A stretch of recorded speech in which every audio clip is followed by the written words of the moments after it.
it gives me an enormous amount of pleasure on behalf of the Faculty of Arts and Humanities at the University of East Anglia to welcome our online and our in-person audiences to the stories of the Gloucester Shipwreck, Norfolk's Mary Rose series of talks.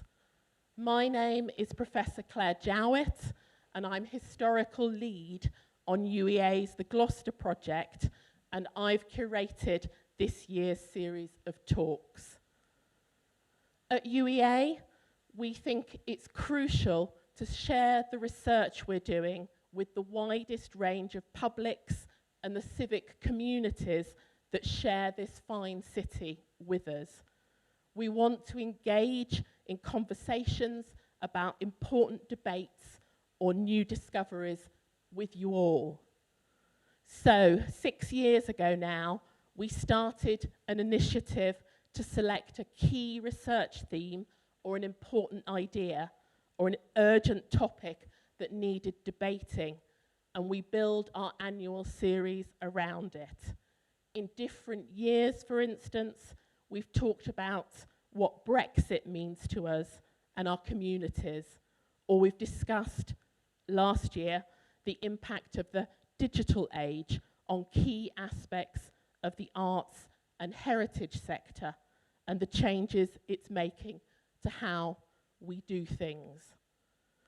This year, given the announcement in June 2022 of the discovery of the Gloucester warship off the coast of Great Yarmouth, wrecked while carrying a future King of England and Scotland in 1682, then the topic was very easy to select.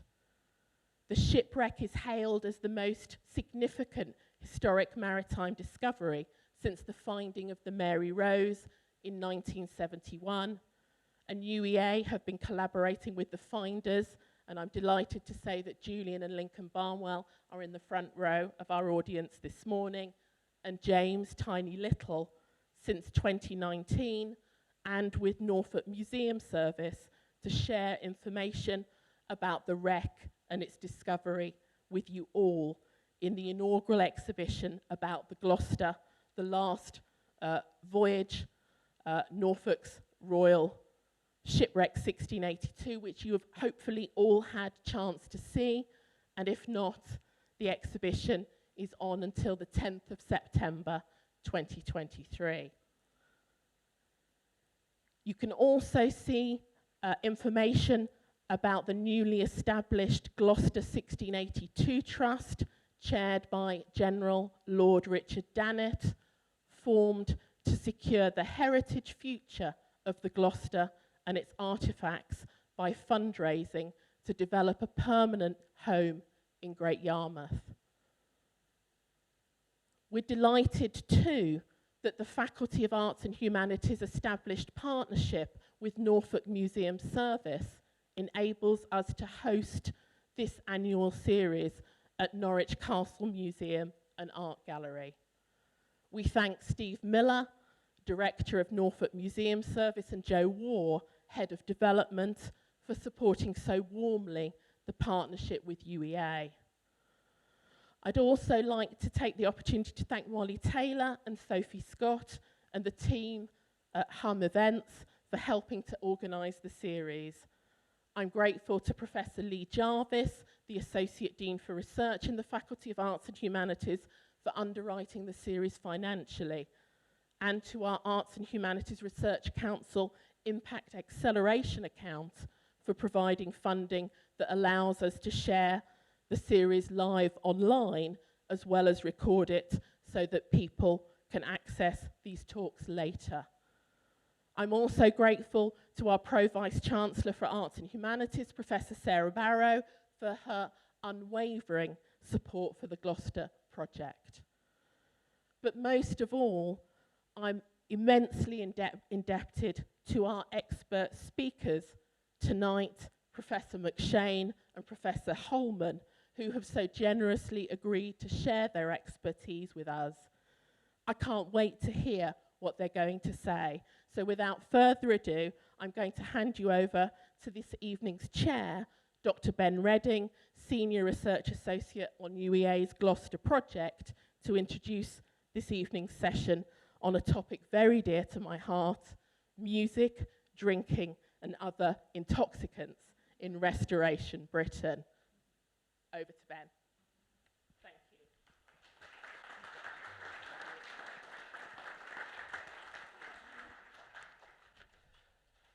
Thank you, Claire.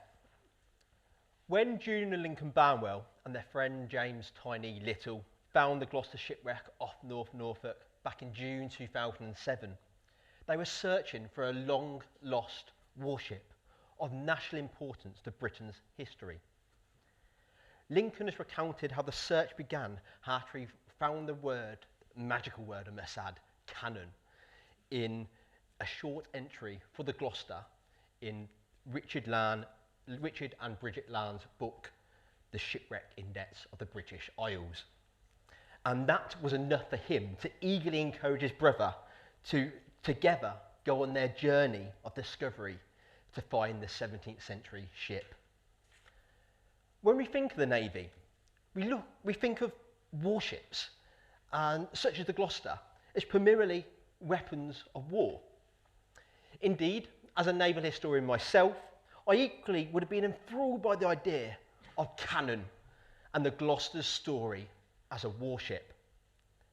At UEA, Professor Claire Jarrett and I are in the midst of researching and writing the first cradle-to-grave history of the Gloucester's career, including the many battles that the ship participated in.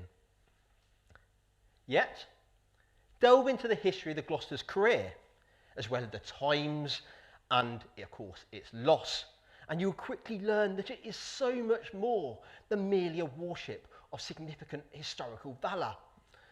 And in this series of 4 talks, for which tonight is the first, we will dive into the multifaceted history of the Gloucester and its world. Tonight, with thanks to our 2 excellent speakers, Dr. Angela McShane and Professor Peter Holman, we explore 2 themes that show that naval history is far more than just big battles, but instead it offers a window into the wider life and times of the Gloucester's 17th century domain. You have perhaps heard that to date 149 partial and complete wine bottles, 29 of which still have their liquid contents intact and are sealed with an airlock, have been rescued from the Gloucester wreck site, 7 of which are now on display in the Norwich Castle Museum's current exhibition. These wonderful artefacts will undoubtedly offer new insight into the histories of drinking cultures and have allowed us to revise previous understandings of the loss of the Gloucester in May 1682.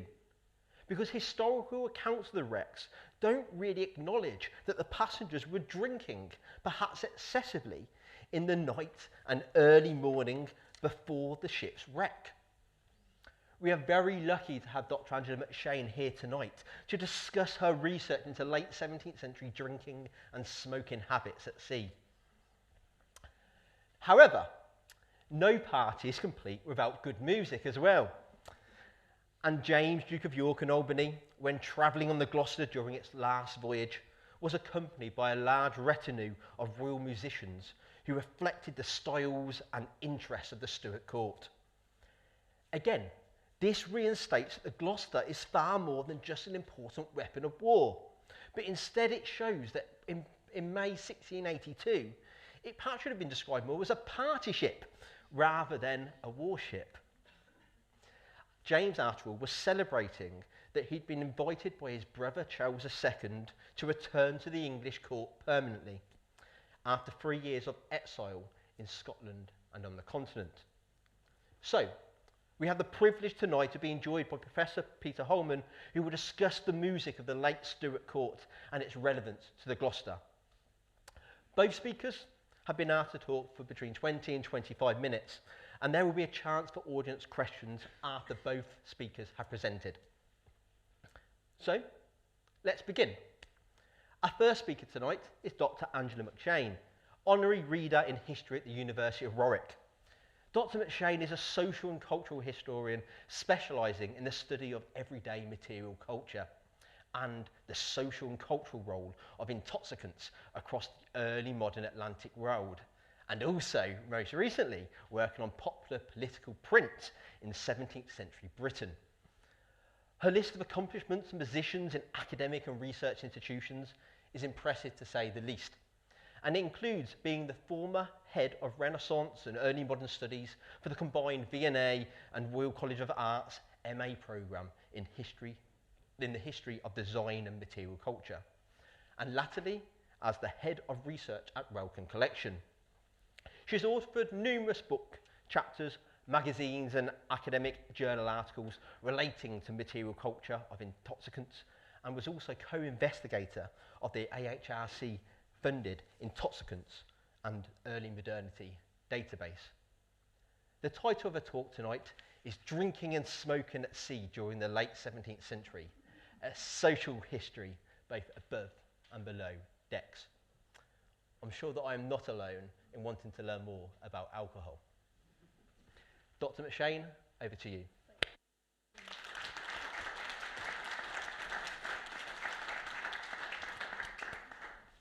One of the hardest things about working at Wellcome Collection is I don't care what it does to your body. I'm only interested in the fun side. Still, let's go on. So my title is not that, because this is my title, but it's all the same. I'm going to be, probably because I didn't know. So there it is.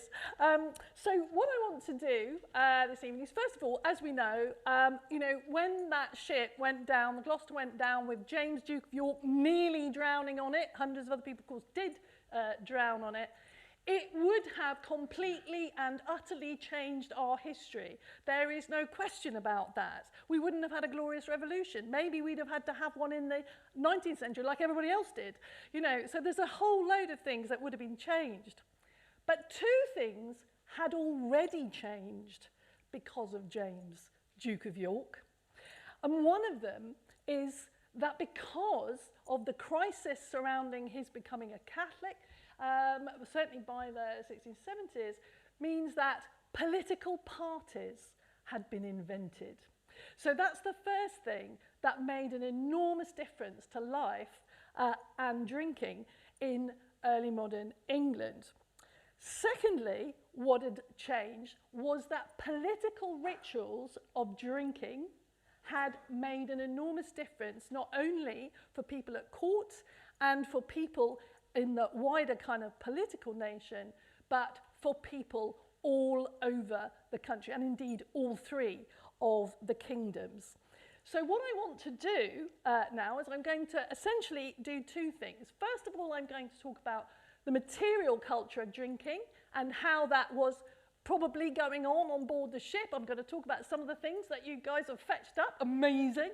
It's been great. I've gone to have a look around today. And what they remind me of, having worked in museums and certainly having studied intoxicants and material culture quite a while, so hopefully that might be of some interest to people. And then I'm also going to think about political drinking, because clearly that's going to have been happening on board, and there was a very particular history to that. So what I want to do is I'm going to basically start with material cultures. Three groups of people. First of all are the royals. So let's have a look where they are. So we've got the royals and the captains. They're all in the great cabin at the end there that we can see. This is not the Gloucester, but most ships looked a bit like this as a print from or rather a drawing from the V&A. Then we've got the gun deck, so you'll have seen Ben's amazing, is it Ben's image of how everything's worked? Anyway, it's in the exhibition catalogue, which is fabulous, so, take another look at that. I've obviously forgotten who it was that did the artwork. So in the centre part, and then there's going to be the servants. So what's important to remember is that if you come along with a king and a bunch of courtiers, you've got a whole stack of servants come with them as well. James has got his cook, he's got all kinds of other servants. Somehow they're all also in there doing drinking. So we're going to try and identify where they are. And we want to try and imagine the space. Now, we don't know what the space looked like in the Gloucester, but this is in the Vasa. The Vasa's a little bit earlier, but this really beautiful space probably panelled in some way. It's not, of course, made for a king, but nevertheless is like this one was made for a king. But nevertheless, it will have been this very interesting space. And of course, we've got to think about its furnishings. And it's important that the chests that have been brought up, or rather the contents have been brought up, chests will have played a big part in the ship, not just to hold things stuck down in the hold or something, but some of them were very beautiful, and it's quite likely that James's were very beautiful. So this is a classic sea chest. They were made by in Nuremberg. They were exported all over the world. They're quite common and would have been in the great cabin with all sorts of treasures inside, no doubt. For example, James's plate is quite likely to have been in there, because you come along with your own plate and you're expecting to eat from your own plate. It's possible you might have guests, so you'll have a few things that you'll be able to let other people have, but everybody has come along with parts of their own plate, of course. They've all got their own chests. This is not James's plate. This is the set of plate that Samuel Pepys, because I guess everybody's heard of Samuel Pepys, so Samuel Pepys actually presented to the Clothworkers Company. But the reason why I think it's good to look at this is because this is not, you can't quite see, but this is not silver. This is gilt. That means silver covered in gold, because after all, James, Duke of York, is the Duke of York, and he is going to be king, so naturally he wouldn't have dreamt of eating on mere silver, which is unfortunately what he had to do when he had to change ship to be able to get to Scotland. The other thing I wanted to think about was the way in which the objects that have been brought up from the sea, how they really speak to me of the absolute nth degree of fashion. So what I wanted to do was to compare the kinds of things that have come up from the ship with the sorts of things that we know about from elsewhere. So, for example, this is a collection or an assemblage, as archaeologists say, that came up from an alehouse in London, definitely in 1666, because the cellar is closed off by the fire of London. So this is a fantastic assemblage. And what's interesting about it, look how brown everything is. Okay, because a lot of it is about clay wares, and that's partly because, as you'll have seen if you've all read the things in the exhibition or indeed in the catalogue, that's because some things don't survive, particularly underground, which is where this stuff was. But one of them, you know, some of the key objects that were in there were German stoneware. So these kinds of bottles are imported from Germany. England had no means of making this stuff. The only way you could do it was by exporting it from Frechen. And then the other thing was clay wares of various sorts, particularly black pots, which incidentally ought to come back, because I have drunk from these, and they are just wonderful to hold. They are just lovely, lovely things to drink from. And the other thing that was in the Rood Lane alehouse was Venice glass. So this is probably made in the Netherlands, but nevertheless, these beautiful Venice glasses. So this is the utmost of luxury. This is actually in a pub in London in 1666. People could definitely drink from it. So what we see when we see the objects that have come out from the Gloucester is that these have moved on. We've got the ultimate of fashion of 1682. For a start, we've got these wonderful bottles. I didn't have access to the collection, but this is a bottle dating from 1674. It's from a private collection. And as you can see from the various things in the exhibition, you can actually find out quite a lot about people because of the seals that there would be on these. But perhaps another thing that I'm not sure is noted in the catalogue is that one of the ways that you can work out what's in a bottle is its size. Because here's the thing about early modern England, a pint of wine is a different size to a pint of ale. And that's because of Magna Carta, and I'm prepared to explain to you why afterwards, but I'm only allowed 25 minutes. So, but this means that if you measure the capacity of an empty bottle, sometimes you can work out what it's most likely to have been for.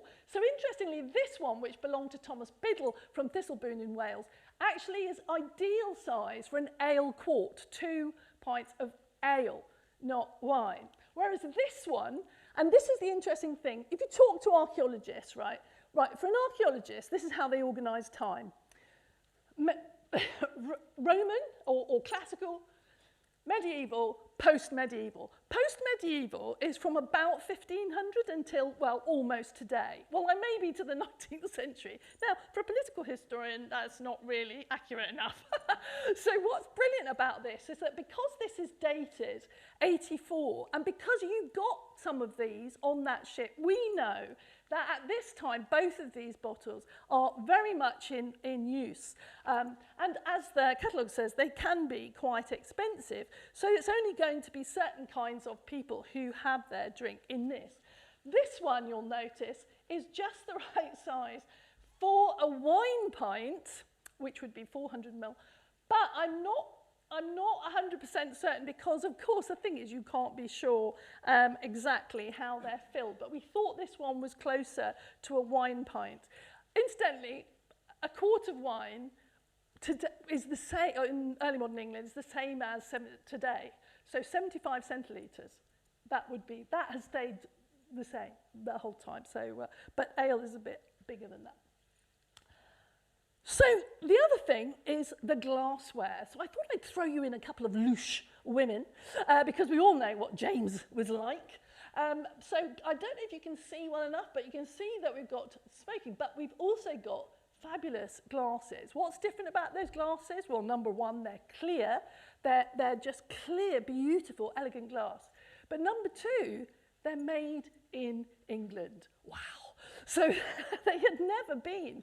Again, we'd not been able to do anything before. What we've been able to do is green glass. That's what we could make. You know, we would export it in vast quantities, but we couldn't do clear glass.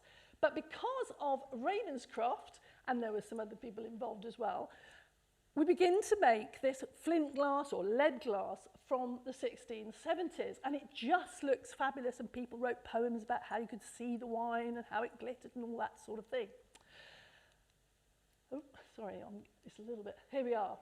Now, these glasses could be made a little bit more fancy. They were mostly quite small in size. If you're interested, I've got a picture of how they looked by the 1690s, but I'm not allowed to go to the 1690s. So we can see we have these wonderful glasses, clear, immensely elegant. And here we have the glasses that have been brought up. But here's the exciting thing. I don't know if anybody's looked. So this up here, that is, we think, a collection of Ravenscroft glasses. So George Ravenscroft is kind of like the first manufacturer of this kind of stuff. Sorry, I'm just realised I'm not supposed to have that. Well, in fact, the two glasses that have come up have both got seals on the stem.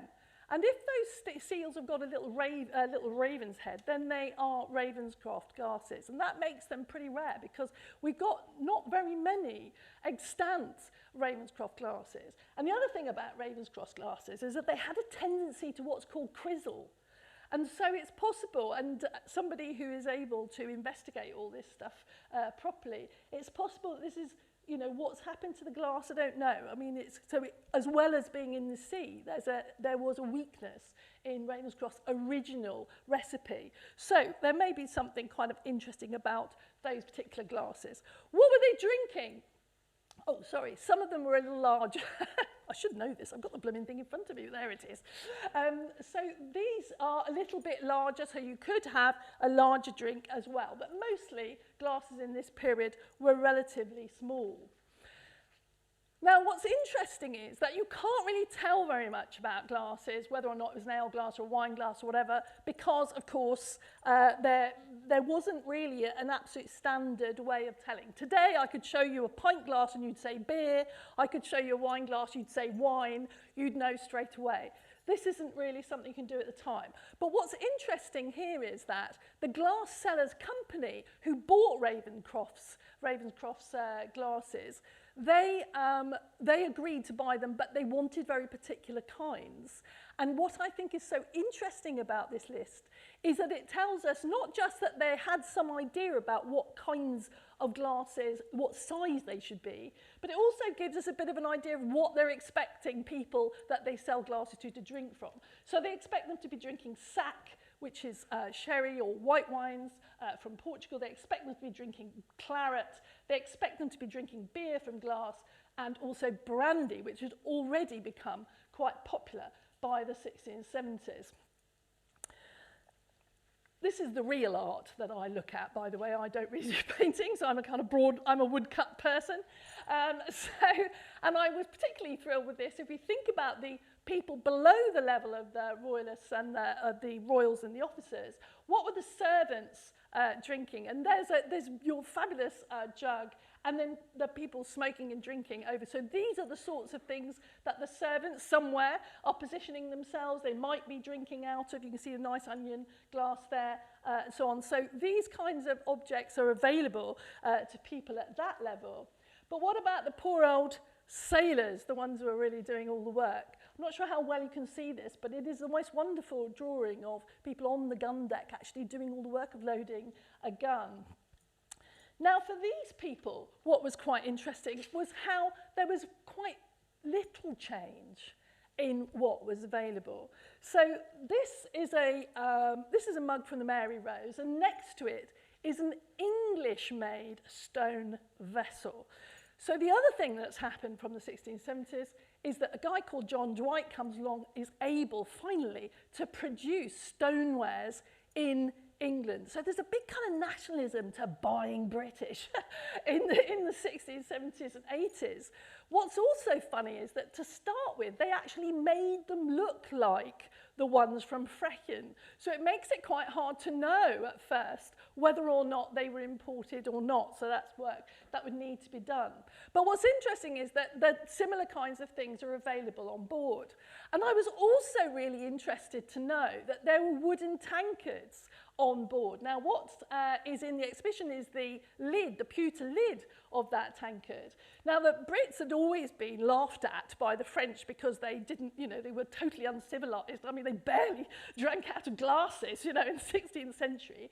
That tankard came off the Mary Rose. So it is very interesting to see how in nearly 150 years, these are still being drunk. And I've actually got some records of people drinking out of wooden things. And there you've got a woodcut of somebody certainly in the 50s drinking out of things that look a bit like that. But pewter was actually probably the thing that most people drank out of. And what's interesting is when you look at pewter mugs, they look a bit like wooden ones. So the structure of the mug is kind of pretty much the same. And another thing that's really good for workmen is leather vessels, because you can hold a lot. This one can hold 4 gallons in that, and it's light as a feather, and then all you're doing is carrying the drink. So there's a good chance there's that. Whether or not they'll ever be found, I don't know. And of course, everybody was smoking. Absolutely everybody was smoking, as you see, and the number of pipes required, because a pipe quite often broke almost as soon as you used it. But something that's missing and not come up yet, but they've got to be there, loads and loads and loads of them, is tobacco boxes, because tobacco boxes were a huge part of what every man had to have, certainly in the 1670s, and a very early beginning of snuff in that period as well. So that's telling you something about normal drinking, what's going on board, what sorts of things people must have, how those objects really tell us about the period itself, that really fashionable side to the kind of drinking culture on board. But what about the political drinking rituals that were bound to be happening on board? Because, as Ben has told us, this is a big political moment. James is thrilled, he's getting on board his ship, he's going to fetch his wife, he's coming back, he's done for the Whigs, hurrah. They're all very happy. Because what's happened is the Popish plot, this is a very famous set of Popish plot cards, had sparked an exclusion crisis, which meant that a gang called the Whigs wanted to get rid of James out of the succession because he was a Catholic. And the fear was, of course, that once he was king, he would introduce Catholicism into the country.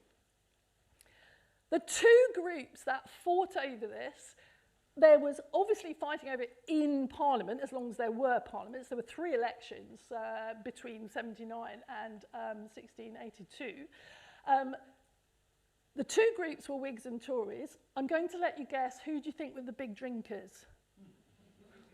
I think you've guessed. So what we have here is classic Tory picture where the Tory is holding his glass and drinking to the confusion of the rumpers, the idea being that the Whigs were just a remake of the people who'd started the Civil War back in the 1640s.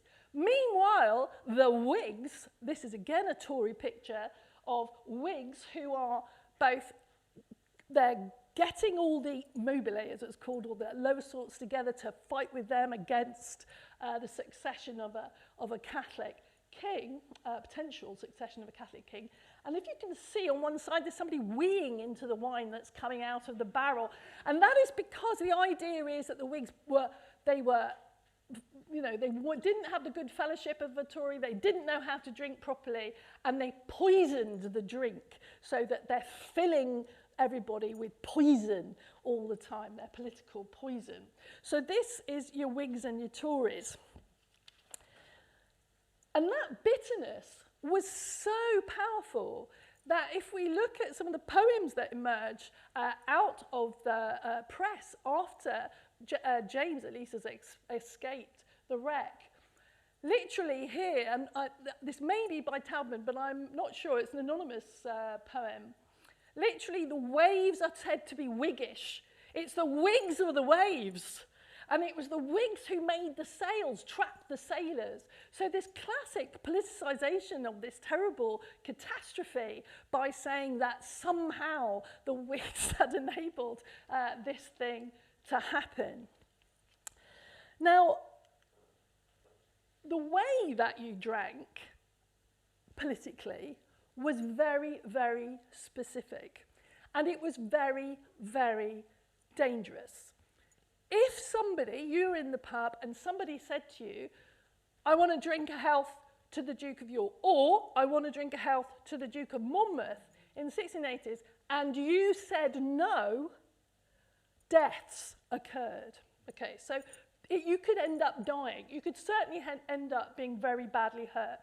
It was such a powerful, divisive tool to use alcohol as a way of, separating out the who's with you and the who isn't with you. And there was a very specific way of doing it. So you can see what our Tory is doing. He's holding up his glass, and the glasses that you've brought out of the ship are exactly the sort of glass you can do this with, which is that you hold the foot and you hold it up and you say, here's a health to the king. And then, like here, you then curse somebody. So you say a curse on the rumpers, and then you drink like this. Now, I want you all to have a go at doing this when we go downstairs. And I'll tell you why. Because you can only do it in a ritual manner.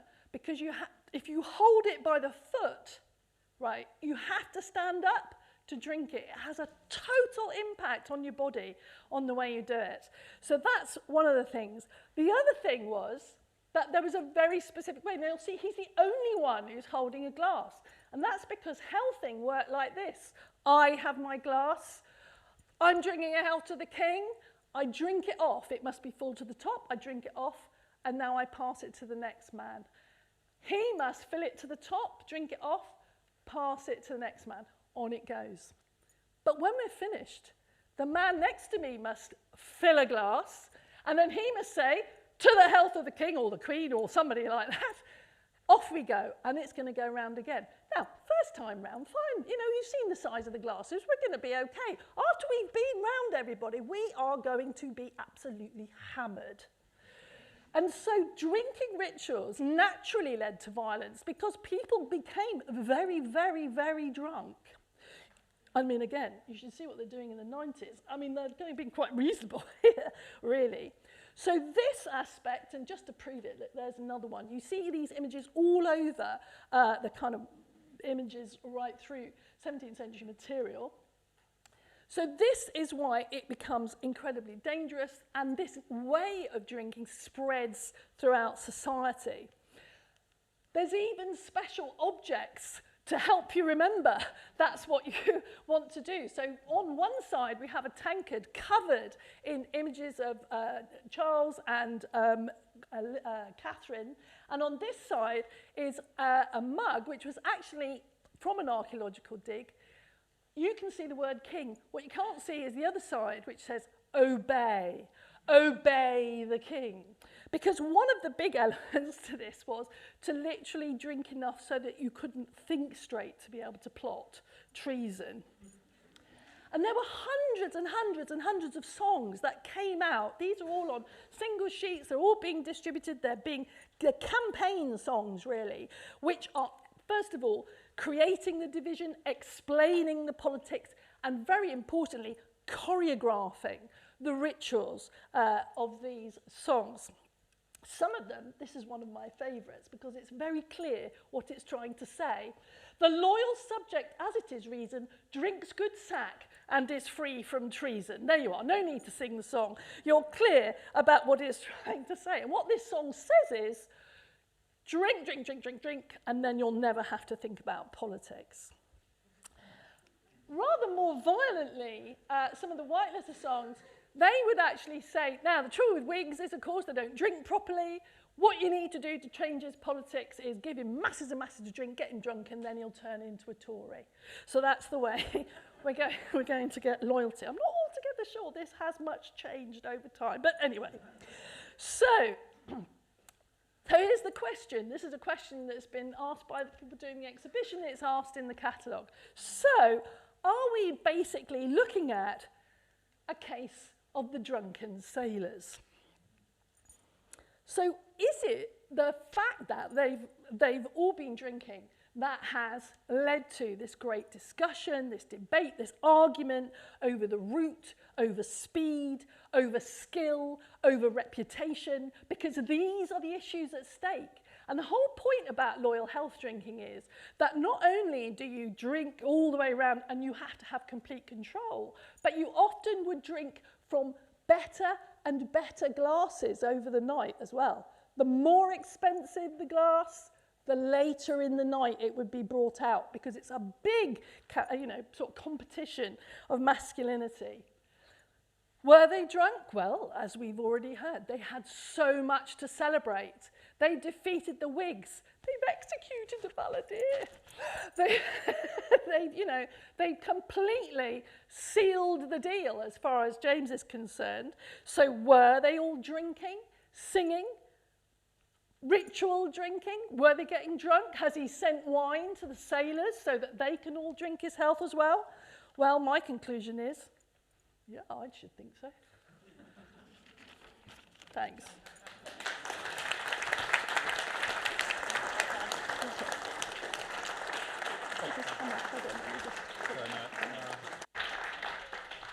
Thank you, Dr. McShane. I'm not sure we should be applauding after that, or perhaps toasting. It may be more appropriate. Our second speaker tonight is Professor Peter Holman, Emeritus Professor of Historical Musicology at the University of Leeds. Professor Holman has wide interest in English music from about 1550 to 1850, as well as in the history of instruments and instrumental music. His books include the prize-winning 4 and 20 Fiddlers, The Violin at the English Court, 1540 to 1690, and as well, a book which I quite like the title to, I must say, Life After Death, the Vio de Gamba in Britain, from Purcell to Dolmetz. His book, Henry Purcell in the Oxford Studies and Composers series, explored the historical context of Purcell's music. More recently, in 2020, his book, Before the Baton, Musical Direction and Conducting in Stuart and Georgian Britain, was published. He is also currently working, among other things, on the Purcell Compendium with Brian White. Professor Holman's skills and resourcefulness do not stop there. As performer, he was also director of the Palais of Instruments and musical director of the Opera Restored. And now he directs the Suffolk Villagers Festival and the Leeds Baroque. The title of his talk today is Music of the Stuart Court, Before and After the Gloucester Shipwreck. And I understand that Peter will be including short audio recordings for those of you in the room, and I understand that there's a way for you to access them if you're watching online as well. This truly will be amazing. Please join me in welcoming Professor Holman to the podium. Thank you. Well, good evening, and I hope you've all got the handout, because you're going to need that. Right, and I hope this works. Oh. No, I shouldn't be pointing it at the screen, should I? If you go downwards, yeah, there we go. That's it, yes. Right, let's start with an arresting image. It's a photograph of one of the artefacts that's been recovered from the wreck of the Gloucester, which, as you all know, sank off Yarmouth on 6th of May 1682 and is the subject of the fascinating exhibition downstairs. It's a brass trumpet mouthpiece, which of course tells us that there was at least one musician on board the ship during its last disastrous voyage. So far as I know, this mouthpiece is the only musical artefact to be recovered so far, but I suspect and very much hope that there are other musical instruments or bits of them waiting to be discovered in the wreck. We certainly know, and if you turn to the back of your handout now, we certainly know from documentary evidence that there were a number of musicians on board the Gloucester. And this is a document in the National Archives among the Lord Chamberlain's papers. The Lord Chamberlain had jurisdiction over all court employees above stairs, that's including musicians. And this document lists the members of the private music at the beginning of James II's reign in 1685. The list needs a bit of explaining, but you can see immediately that at the top there are 6 names with the marginal annotation, "These were at sea." Thomas Farmer, Geoffrey Aylworth, Edmund Flower, James Paisible, Joseph Fashion and Edward Greeting. And against the names of Joseph Fashion and Edward Greeting, there's the extra comment, "His father drowned at sea." Now, if you turn the hand over to the front, you can see that the 2 drowned fathers were Thomas Greeting and Joseph Fashion Sr. Giving their sons a court appointment was a way of compensating the families for their loss. At the time, this was long before music conservatoires and structured musical education, musical talent was mostly developed in extended family units of professional musicians. The 1685 list was first published in 1909, but it wasn't until 1984 when the distinguished Australian literary historian Harold Love published an article in the Musical Times that anyone realised its significance.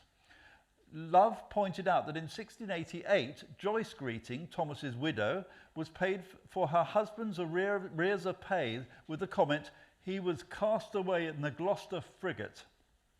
Furthermore, Love pointed out that in June and July 1682, warrants were issued for a new pair of kettle drums, a pair of kettle drums lately having been lost at sea, and for 4 silver trumpets of the same fashion, quantity and proportion as have formerly been delivered to replace 4 trumpets lost at sea.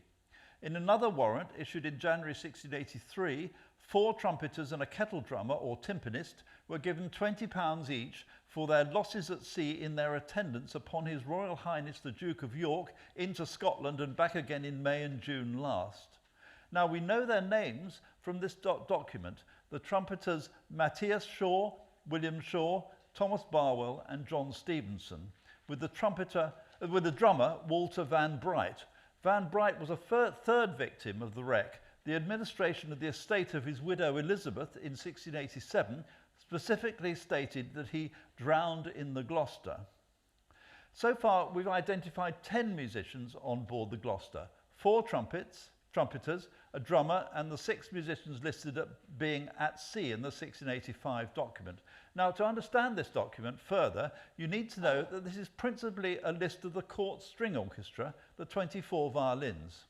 This group, which went back to Henry VIII's reign, had been enlarged at the beginning of Charles II's reign in 1660 in imitation of the French court string orchestra, the 24 violons.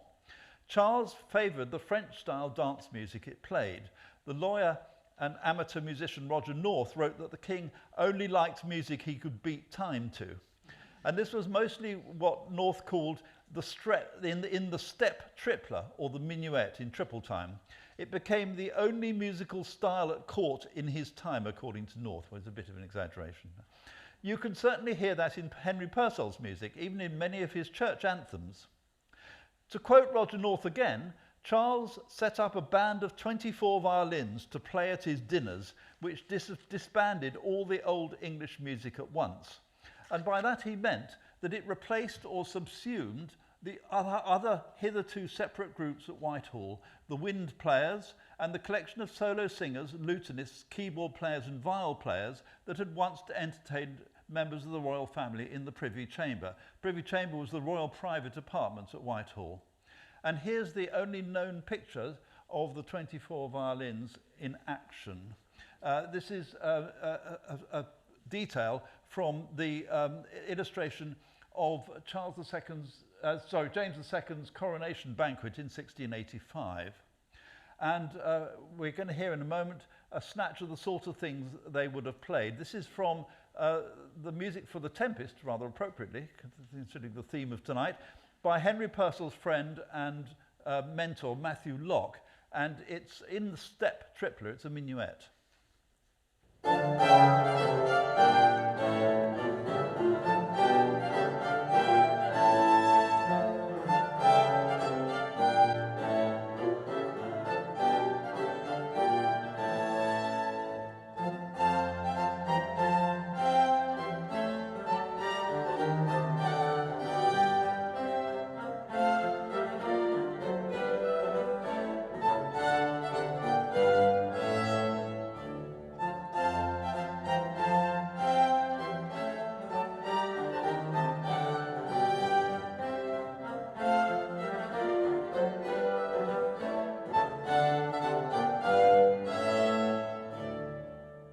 Now, if you go back to the 1685 document on the back of the handout, you can see that this process is taken a stage further as part of James II's reforms of the royal household. James II embarked on a thorough reform of the royal household, really the first since Henry VIII's time. There's now a single private music. It includes the old 24 violins, as well as a group of distinguished solo singers, what's called in the document the vocal part, and their accompanists, a bass viol player, Charles Holman Jr., and a harpsichordist, one Henry Purcell. There's also a flute player, Monsieur Mariens, or it's actually the Frenchman Francois Marien, and I'll come back to him, but in Restoration England, you need to know that the word flute meant the recorder. Some of the royal string players also doubled on wind instruments, including James Paisible, who was a famous oboist and recorder player, as well as a bass violin player. The large bass violin was the original bass member of the violin family, the ancestor of the modern cello. And here's my daughter, Louise Jameson, holding her modern copy, oh no, that's it, holding her modern copy of a 17th century bass violin on the left with her ordinary Baroque cello, and you can see the great difference in size. The cello was originally a small solo variant of the bass violin, but it became just too convenient and quickly replaced its parent. Thus, the private music could have produced all the secular music required at court, including the odes written for ceremonial occasions. The one Henry Purcell wrote to greet James on his return to London in 1682, "What shall be done in behalf of the man," is typical. It requires solo singers, the vocal part in the document, a choir provided by the Chapel Royal, and an orchestra of 2 recorders and strings, doubtless directed by Purcell himself from the harpsichord. It was probably performed soon after James and his family finally got back from Whitehall back to Whitehall on the 27th of May 1682.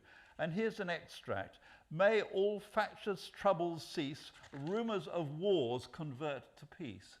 And the charming tune is in the Scots style, what they would call Scots at the time, or Scottish style, which I think is a sly reference to James's exile in Edinburgh.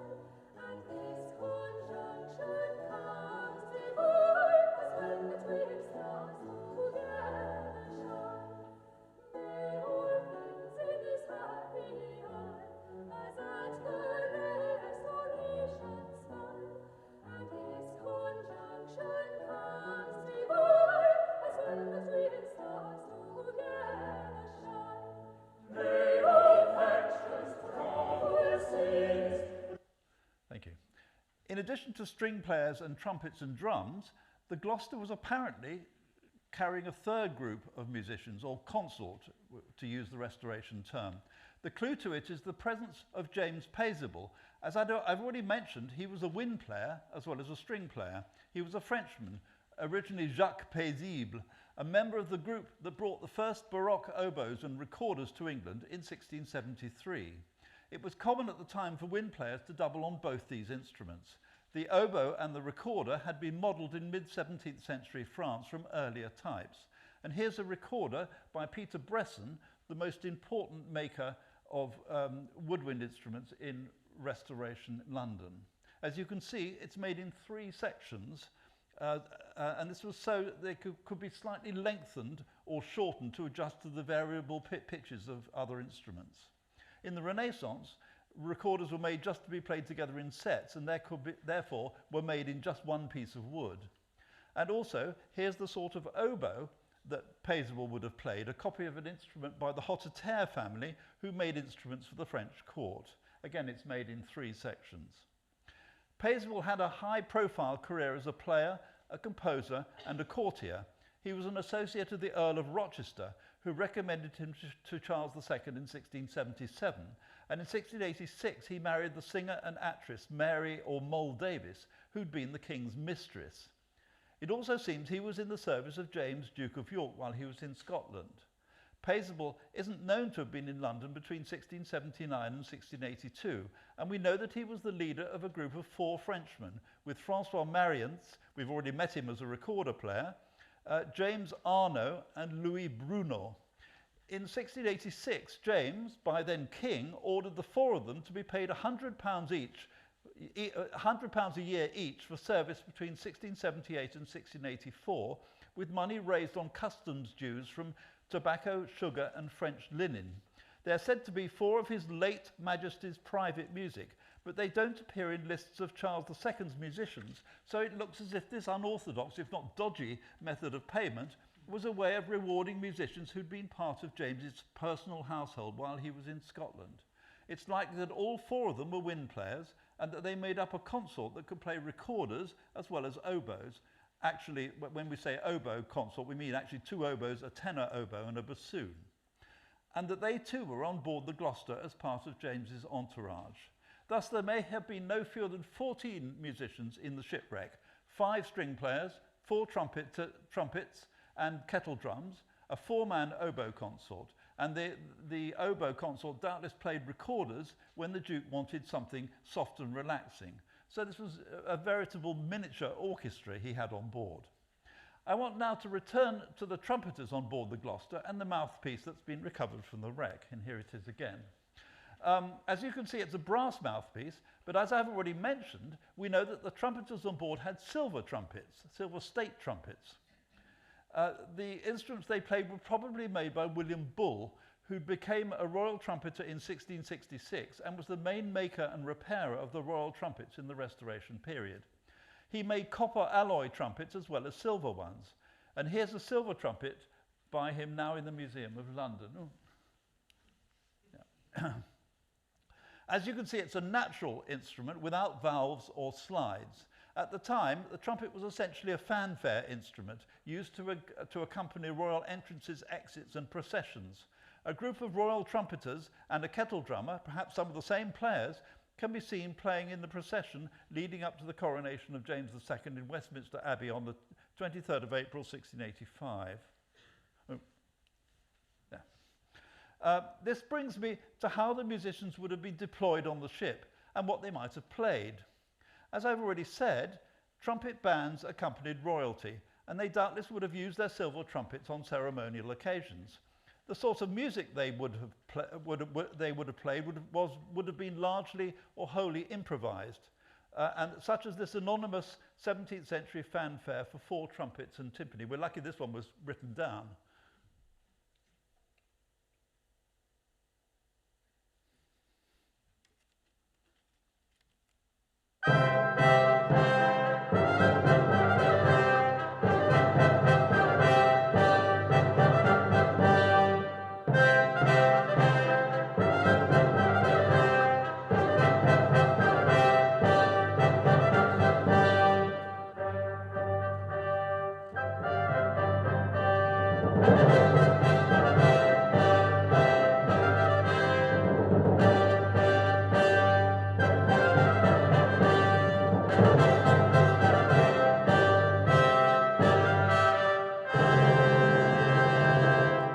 Brave noise, I think.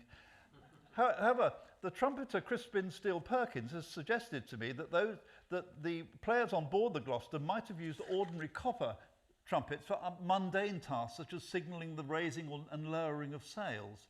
He's also pointed out that any trumpet player prefers to use his own mouthpiece if he can. Perhaps it was in a pocket or bag and slipped out in the scramble to evacuate the Gloucester. It would be wonderful if these instruments, silver or copper, as well as Walter Van Bright's kettle drums, eventually came to light in the wreck. Returning now to James Paisible and his oboe stroke recorder consort, we know that oboe bands were fashionable in the 1680s, at court, in noble households, and particularly in the army. In 1678, the Horse Grenadiers introduced a group of 6 hautboys, as oboes were called in England at the time. In 1684, a warrant authorised the appointment of 12 hautboys to the regiments of foot guards. Wind groups were particularly associated with the provision of background music during meals, and I think that's what they were probably doing on the Gloucester. For instance, in London in 1684, the colonel of a London artillery company entertained Charles II and Princess Anne's husband, Prince George of Denmark, in a tent with a very noble and splendid banquet of sweetmeats.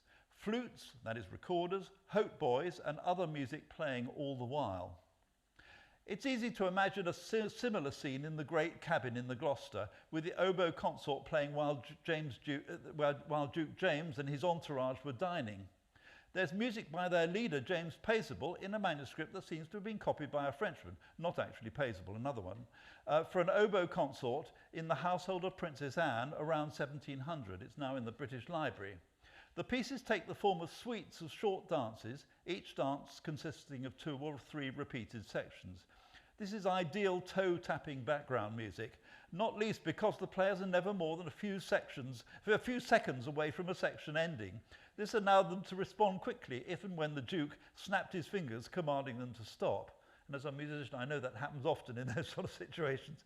Anyway, here's a lively hornpipe by Paisible from the British Library manuscript for oboe band.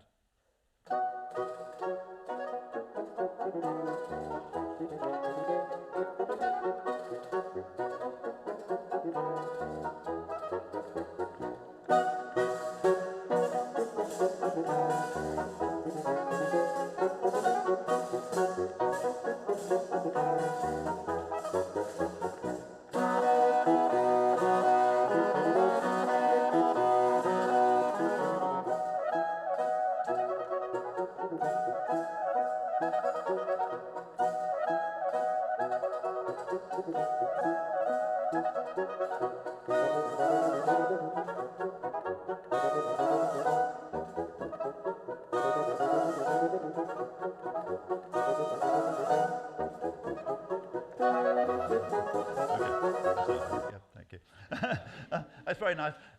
By the way, if you're thinking hornpipe, sailors dancing, I'm afraid the hornpipes weren't associated with sailors until the end of the 18th century. Anyway, the string consort in the Gloucester also included some prominent musicians. Thomas Farmer was a busy theatre composer whose early death in 1688 was commemorated by a fine song by Henry Purcell. Thomas Greeting, who was drowned in the wreck, played the flageolet as well as the violin and published a collection of flageolet music, The Pleasant Companion, in 1672 or earlier. You can see a copy of that book in the exhibition. Greeting taught Samuel Pepys this little recorder-like instrument, and Pepys might have witnessed his death, since he was there watching helplessly from another ship. Greeting is the only musician on board the Gloucester that day for whom we have a portrait. Of the frontispiece for the Pleasant Companion shows him playing his flageolet. There's a stringed instrument, as you can see, hanging on the wall to signify his role as a royal string player, and it's significant that it seems to be a large viola.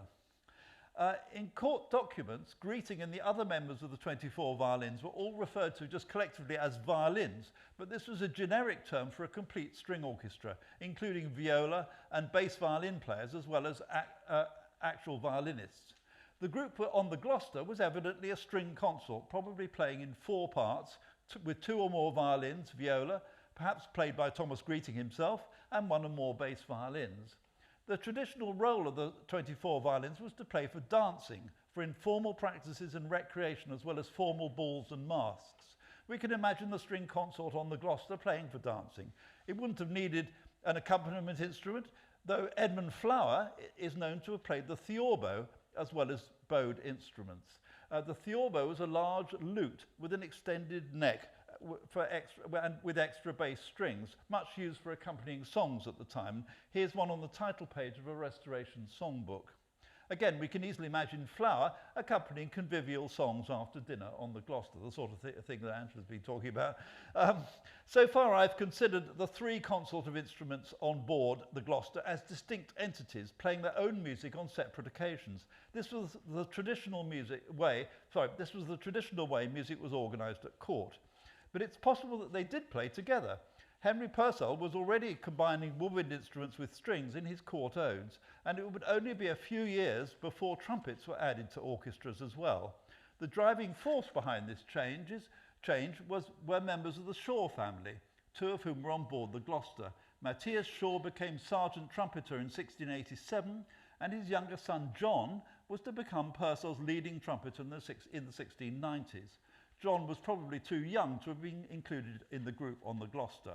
And to conclude, here's an extract from Purcell's great ode, Hail Bright Cecilia, written in 1692. You could actually hear the three groups on board the Gloucester, trumpets and kettle drums, oboes and bassoons and strings, in action accompanying the choir. The world of Handel and the later orchestra isn't that far away.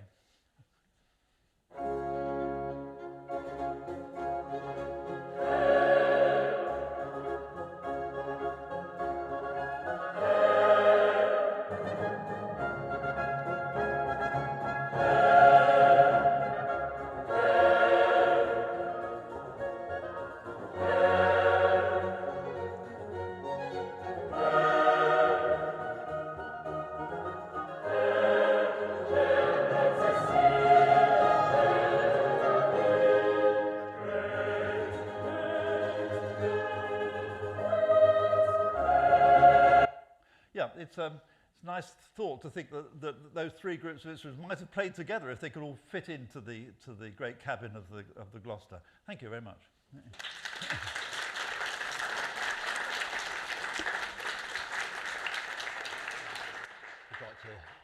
Okay, thank you all. Can I also invite Dr. Angela McShane, and we'll kind of go up here for questions.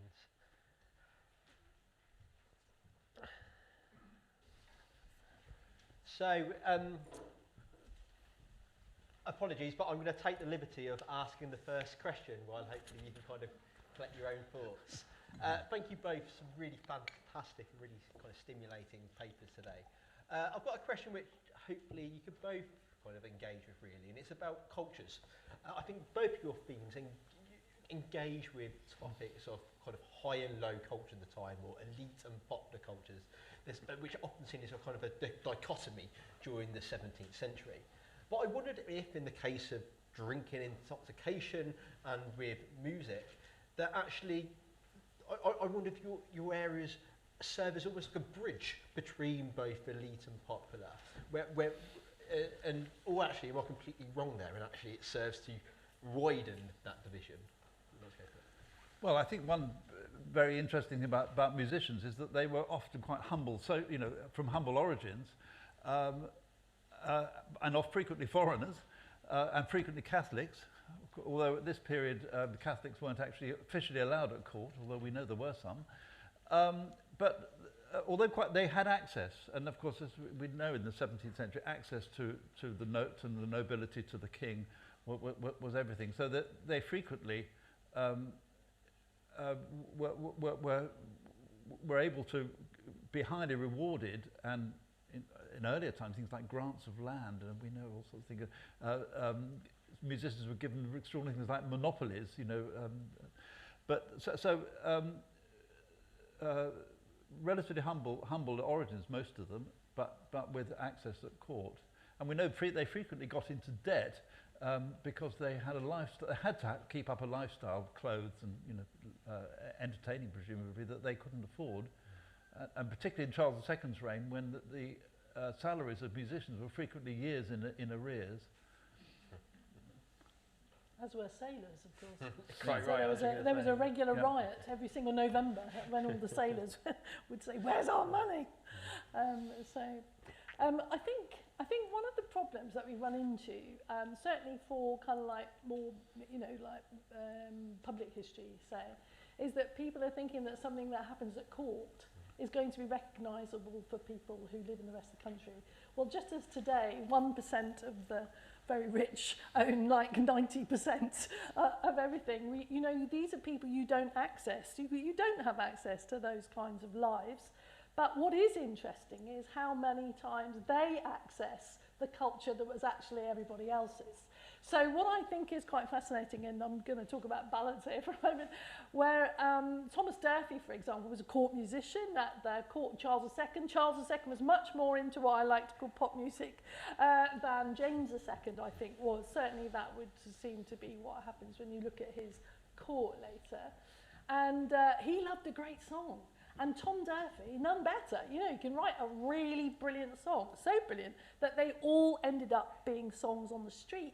And some of them were not just political songs for quite elite people who were like lawyers and people with lots of education who would buy them from the shops, from the bookshops and so on, that were all along the fleet or else got sent out to bookshops across the country. No, some of them were so good that they were then redone and put into black letter ballads, which is the most popular ballads, so that they would also then go to right across the country, anybody at all. Just such great songs, everybody wanted to sing them.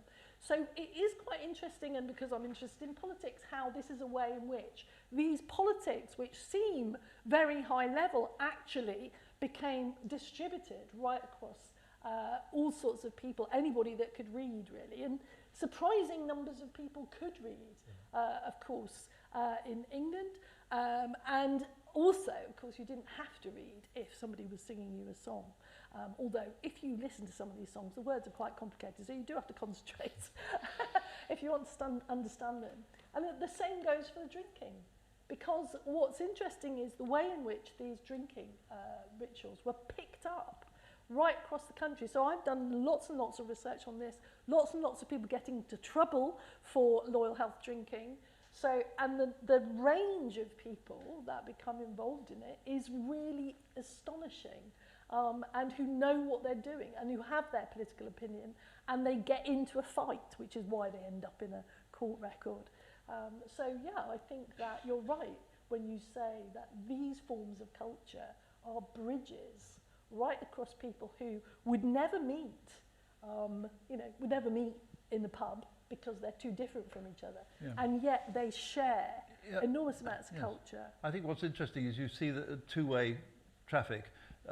You see someone like Henry Purcell setting popular tunes, like he made 2 settings of Lily Bolero, for instance. Yeah. And yet his theatre, his popular tunes, Fairy Style, and so on, they appear as the tunes for ballads. Yes, absolutely. So it's a two-way process. Yeah. I think in some ways the musical culture is more fluid at this period than it was to be later on in the 18th century. And I think it's more like it is now. Yeah. So closer to now, in that, like even the king, the one we got at the minute, he like, isn't it the 3 degrees? He was really into the 3 degrees, right? So and he would go and dance, at the disco. I'm old enough to remember when he did that with Princess Diana. So and it is quite fascinating to think that would happen. But in many ways, he's like the last Charles that we had in that regard. Who would also, step out to the latest dance tune, and he could easily have turned up at the Winchester wedding and joined in with everybody. He knew all the tunes. Brilliant. Thank you very much. That was really, really interesting. You certainly answered my question on that. Okay, we'd like to open it to the audience, and also say as well, if anyone is watching online, please do feel free to type your questions into the chat, and we'll try to answer some of those. We'll go to the man on the far left. Back here. We've got a microphone if you don't mind waiting. You can probably hear me. Can I ask, when you said about the wine drinking and the ritual, if you like, of the toasts, was this taking place at meal times and after meals?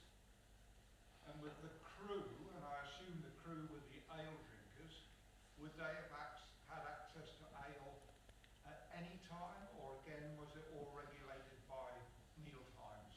Thank you for that. Those excellent questions, because I was supposed to say something about that. So, what's really important about British drinking culture is that it all happens after dinner. And so that's why everybody gets horribly drunk. So this doesn't happen, say in France, it doesn't happen, mum's a bit in Spain actually, but it doesn't happen in Italy and so on, Southern Europe, European drinking. That is where drink is food, you know, you drink it with food. But the British culture was absolutely this kind of drinking afterwards and could go on for hours and hours and hours. So that would be what happened there. In terms of what are the sailors drinking? Well, good question, and I'm really looking to Claire and Ben to find out about that. However, what I can tell you is that it was very common for monarchs and for lord mayors and people like, you know, people in authority to release wine to be drunk in loyal healths by crowds, certainly in the 1680s. And there's every chance that this is something that James, Duke of York, will have done on board ship. Remember that the first night they lay up, the weather's rubbish, so there's no way the orchestra's gone out on deck because it's absolutely vile out there. So they're all sat indoors. I just can't imagine all those drums and trumpets indoors. Surely they must only happen outside. So they're not likely to have done much partying. I would have thought that first night. It was frustrating, you haven't got on. But the next night, of course, unfortunately, this is what leads to their demise. They're off, they're going really fast. And what a great night for a party, this great, you know, sort of celebration. So then it could be, absolutely might have released wine. Now, ale houses on land, I'm a land lover, I'm afraid, certainly did sell, although theoretically they weren't supposed to, wine as well as ale. And again, if you investigate, and you have to use kind of, court records are a good way of getting at what's really going on. It is surprising how many people drink wine, actually, as well as beer, and they also drink different drinks across the night. And sometimes they ask for different vessels across the night, which leads you to suspect they might have been actually having a ritual at some point, because they specifically ask for a silver cup, you know, as the night has gone on. So that's as much as I can... Lovely, thank you. It also sounds like something's never changed with the Brits' reputation for drinking. Quite. I have a question. Do you want to go straight to the furthest back first, and then we'll take a question here, and then we'll go online. Thank you very much for two fabulous talks. I just had a quick question that was slightly related to Ben's earlier question. Do we know anything about communal singing at the time? Would James and his friends have been likely to sing, to have sung catches and rounds, or would they have let other people do that for them? No, I think, well, catches and rounds were certainly sort of convivial type of music making, home music making, and tavern music making. One thing that strikes me about catches, and Henry Purcell wrote a lot of them, we have about 60 of them by him, is that some of them are very hard to sing, and so I wonder really whether they were often written for professional musicians off duty rather than amateurs. And of course, songs. I think Edmund Flower with his theorbo was probably accompanying convivial songs and perhaps songs and duets and that sort of thing on board ship. Well, they definitely do. Well, Charles II, right? So I think James Duke of York was not much fun, to be honest. But Charles definitely did, and Tom Durfee published songs where it actually said sung with the king. Yeah. And there's a story, isn't there, where he says that the king rested on his shoulder to read the music and to sing. And one of the things that's quite interesting is these sheets. So I do quite a lot of the print of this stuff. And there's engravers, increasing numbers of engravers in London who can actually engrave you a real sheet of music so that you're not dealing with these horrible... I mean, how scholars today manage to make any sense of it, I just don't know. But these things, you know, beautifully done up. They were quite expensive. They were at least tuppence each, and they could have been more, you know, and they won't have been made in great numbers. And these are being distributed, I think, at events for everybody to sing. More really from the 1690s, the engraved song sheets. No, we've got quite a few from earlier. We have. We do, I promise. Yes, but you're absolutely right. I mean, it really kicks off as a trade, but there's quite a few early ones, and I think that they're being commissioned for special events, the artillery feasts, the other kinds of feasts that people are going to, and so on. Brilliant. Thank you very much. We had one question here, please, and then we will go to if we've got any questions online.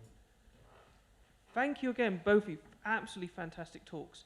Dr. Holman, I'm very curious, what kinds of music would be part of naval life outside of the presence of His Majesty?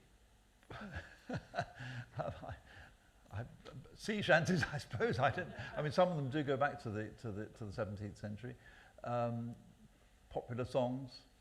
I don't think we know. You, Andrew, you know much more about that subject than I. I tend to be sort of art music. Sorry, I am your pop song girl. That's the thing. I apologise. Yes, indeed. So sailors are renowned, actually, for loving music. Pepys says so. You'll have seen that, where they love a romantic song. But what a sailor may mean by a romantic song might mean a song about a battle where everybody gets killed, but the Brits come home with lots of booty. I don't know, but they're extremely popular. So songs about sailors are incredibly popular. Songs about naval events and so on are very popular, and by that I mean not just that there are a lot, but that the ones that there are, when you get a really good one, it gets reprinted for decades and decades and decades. So some of them are real standards. Now, I think Peter's absolutely right. Can we be sure that sailors sang them? So there is actually some new work. Actually, there's some new work in something you were doing, wasn't there? That's right. So some people have been now working on what did the sailors themselves sing.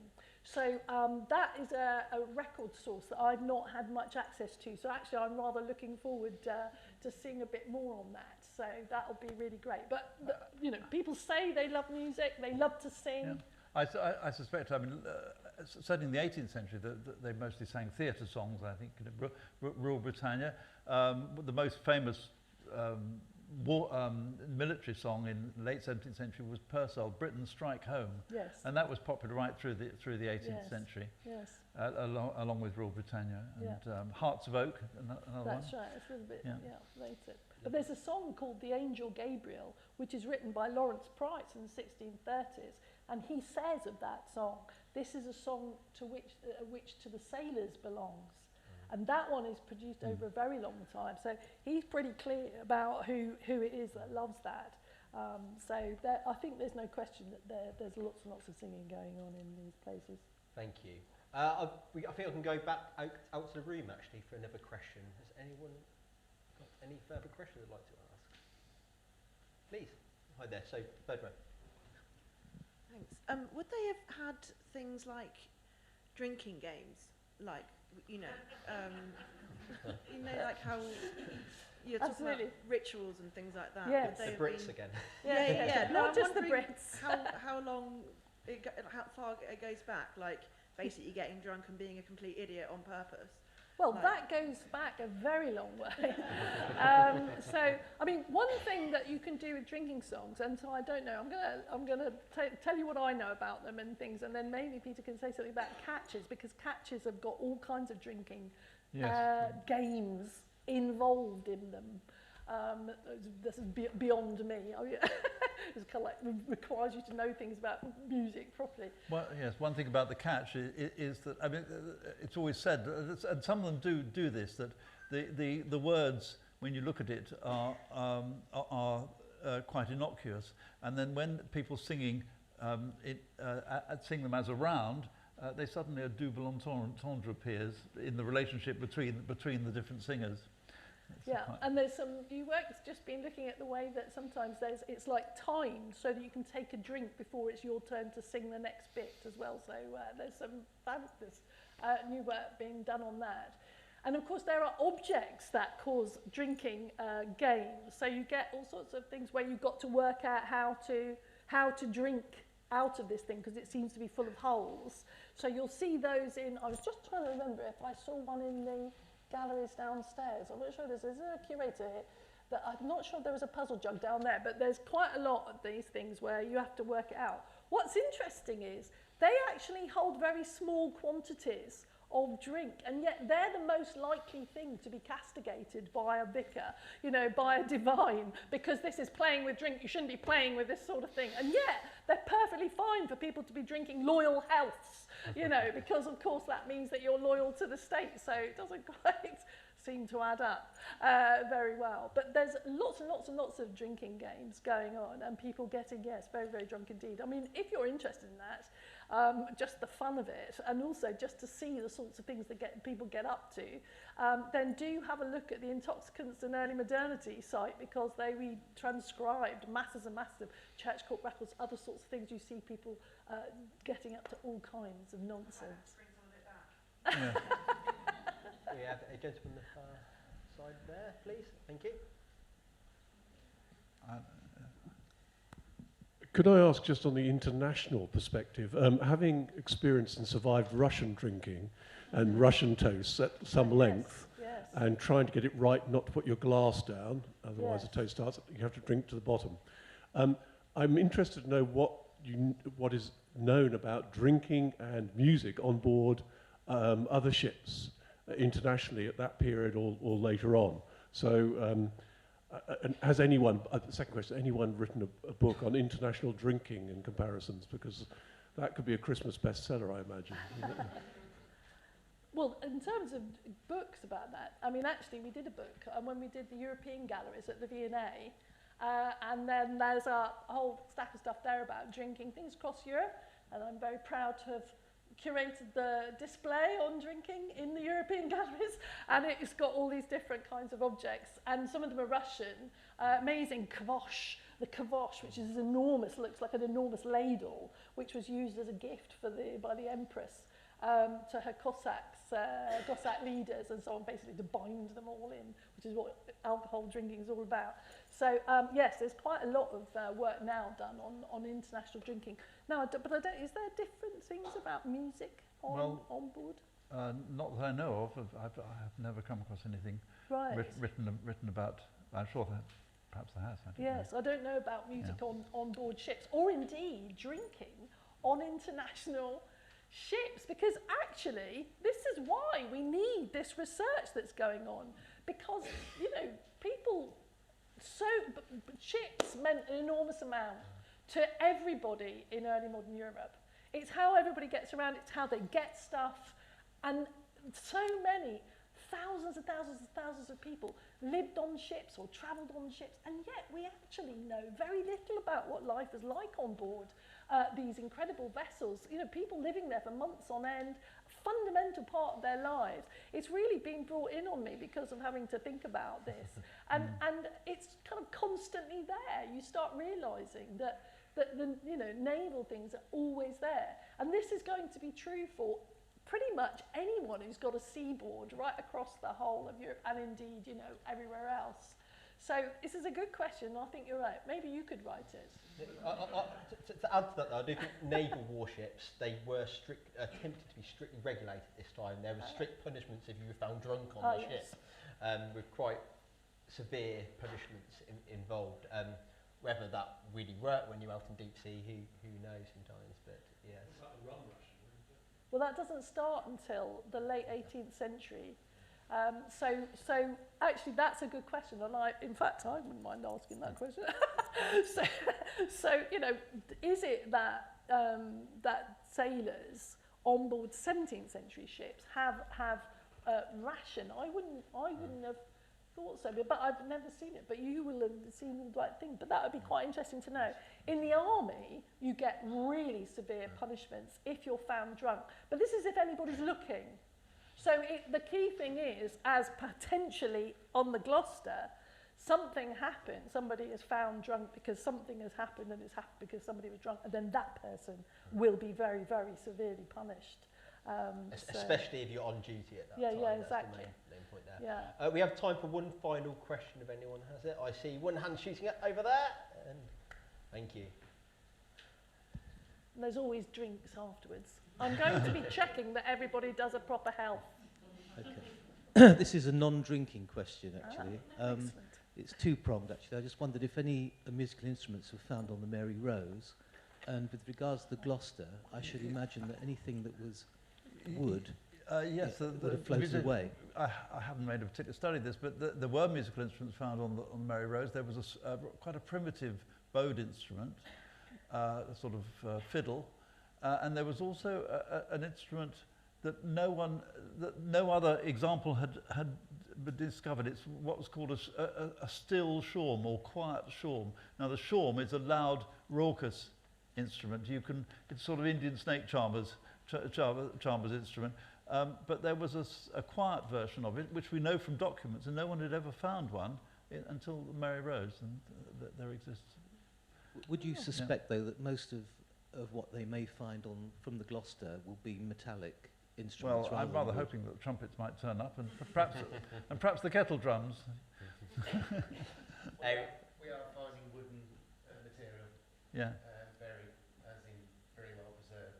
So there's, we just don't know at this stage. It's exciting. But I mean, we know it from the documents that the trumpets and the drums were lost. We don't know if no one else was compensated for losing instruments, so they presumably managed to grab their instruments and take them with them. Thank you very much. Fantastic, and quite a good note to end on there. Just before we do completely conclude, I'd just like to highlight that our next event in this series is on Tuesday the 16th of May, and it's titled An Avoidable Tragedy, the Duke of York, Politics and Naval Policy.